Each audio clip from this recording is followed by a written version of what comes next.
কেইবাটাও দাবী আছে মস্পিক, বিশেষকৈ গৰিয়া দেখি আৰু ছয়দাসকলৰ OBCৰ মৰ্যাদা প্ৰদানৰ তেওঁলোকে দাবী উত্থাপন কৰিছে আজিৰ এই প্ৰতিবাদত।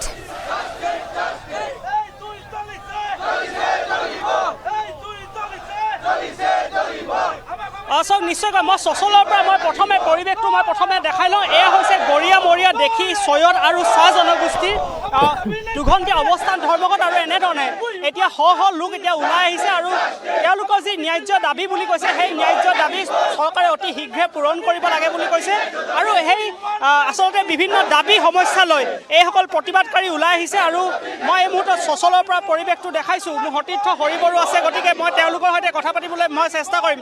বিভিন্ন ধৰণৰ দাবী আছে, দাবী আচলতে দীঘলীয়া আৰু দীৰ্ঘদিনীয়া, গতিকে সেইসকল লোকক আমি কথা পাতিবলৈ চেষ্টা কৰিম আৰু বিভিন্ন প্ৰান্তৰ পৰা এইসকল প্ৰতিবাদকাৰী ওলাই আহিছে আৰু বিশেষকৈ তেওঁলোকক যি OBC মৰ্যাদা দিব লাগে বুলি কৈছে আৰু যি ধৰণে আচলতে জৰীপ চলাব লাগে দেশীয় লোকসকলক যেনেধৰণে আচলতে জৰীপ চলাব লাগে বুলি কৈছে আৰু সেইসমূহ এতিয়া দাবীত এনেধৰণে এতিয়া প্ৰতিবাদ সাব্যস্ত কৰিছে আৰু এইসকল প্ৰতিবাদকাৰী বিভিন্ন প্ৰান্তৰ পৰা অসমৰ বিভিন্ন জিলাৰ পৰা আজি ওলাই আহিছে আৰু একত্ৰিতভাৱে ওলাই আহিছে আৰু চৰকাৰৰ ওচৰত দাবী উত্থাপন কৰিছে যাতে ২৬ৰ নিৰ্বাচনৰ আগতেই তেওঁলোকৰ যি দাবী আছিলে, যি অধিকাৰ পাব লাগে বুলি কৈছে, সেই অধিকাৰসমূহ যাতে অতি শীঘ্ৰে চৰকাৰে পূৰণ কৰে আৰু তাৰ বাবে এনেধৰণে এতিয়া প্ৰতিবাদ সাব্যস্ত কৰিছে। গতিকে মই চচলৰ পৰা পৰিৱেশটো দেখাইছোঁ।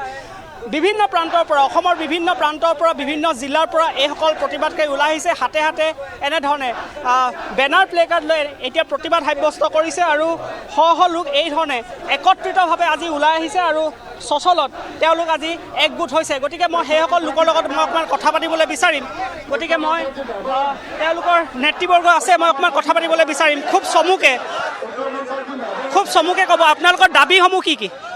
আমাৰ দাবী গৰিয়ামৰীয়া দেশী ছয়দ জলাসকলৰ সুকীয়া জৰীপ কৰাৰ কথা আছিলে, আজিলৈকে কৰা নহ'ল। সুকীয়া জৰীপটো অতি শীঘ্ৰে কৰিব লাগে। লগতে গৰিয়া দেশী আৰু ছয়দসকলক OBC ষ্টেটাছ দিব লাগে।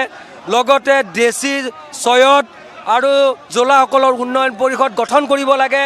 লগতে দেশী আৰু জলাসকলৰ যি FT কোৰ্টত কেছ চলি আছে, অন্যান্য খিলঞ্জীয়াসকলৰ যেনে FT কোৰ্টত কেছ উঠাই লোৱা হৈছে, ডি ভোটাৰৰ কেছ উঠাই লোৱা হৈছে, এই ডি ভোটাৰ আৰু FT কেছ উঠাই ল'ব লাগে আৰু ট্ৰাইবেল বেল্ট এণ্ড ব্লকত স্বায়ত্তশাসন পৰিষদত অন্যান্য জাতি জনগোষ্ঠীক যেতিয়া সুৰক্ষিত জনগোষ্ঠীৰ মৰ্যাদা প্ৰদান কৰিছে, এই সুৰক্ষিত জনগোষ্ঠীৰ মৰ্যাদা প্ৰদান কৰিব লাগে।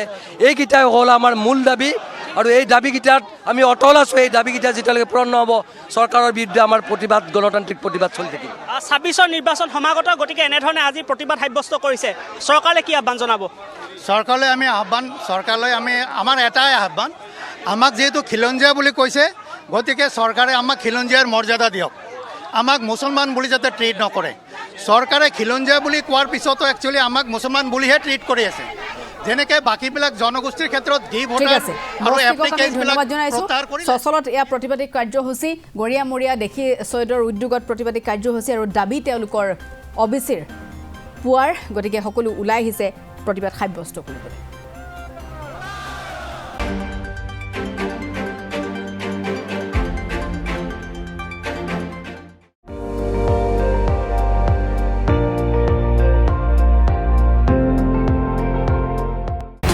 আপুনি চাই আছে ND24, সৰ্বশ্ৰেষ্ঠ নহয়, সৰ্বোত্তমৰ দৌৰত।